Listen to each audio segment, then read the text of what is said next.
Hey everybody, so I know it can be a little overwhelming when you're first starting keto to really know what foods to start with. So in this video, I'm gonna outline my top 10 foods to eat on a keto diet.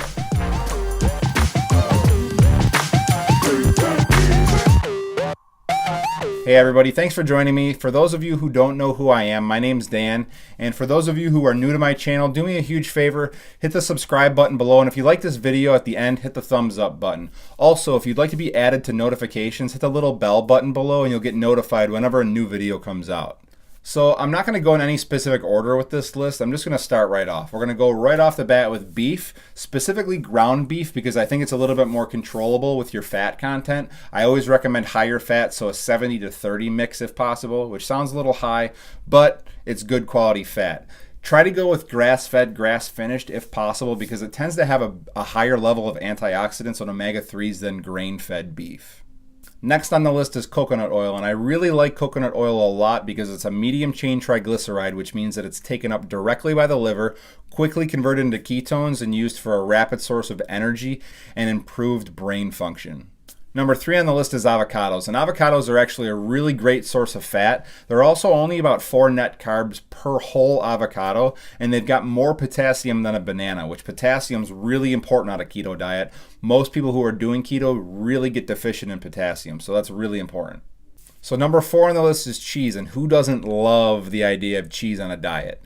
So if you're going to eat cheese, though, I would recommend staying away from soft cheeses and trying to eat more of hard cheeses like a Parmesan or a Gruyere, mostly because they're going to be lower in carbs and higher in protein. So number 5 on the list is veggies, and more specifically cruciferous veggies like spinach, cauliflower, broccoli, Brussels sprouts, all from the cabbage family. And mostly because they're super low in carbs. Spinach is my favorite because it's about 1 net carb per serving. It's really high in potassium, and just like I said before, most people who are doing keto are deficient in potassium. Okay, number 6. Number 6 is pork rinds. And not for any other reasons besides they're crunchy and delicious. And if you're a former chipaholic like myself, you need something crunchy and something dippable. Guacamole is going to be your best friend. I've made pork rind nachos. You can use pork rinds to grind up and use as breading on chicken. You can use pork rinds for a lot of different things.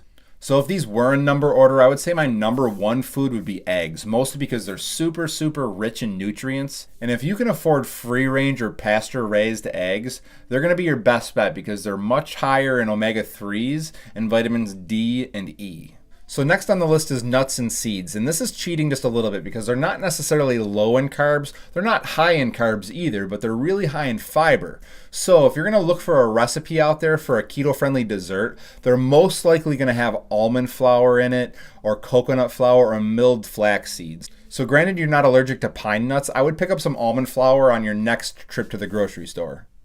So number 9 on the list is bacon. It's by no means a necessity on the keto diet, but who doesn't love bacon? It's super high in fat, which makes it super tasty. It's 0 carbs, but just remember, it's very calorie dense, so you can't overdo it.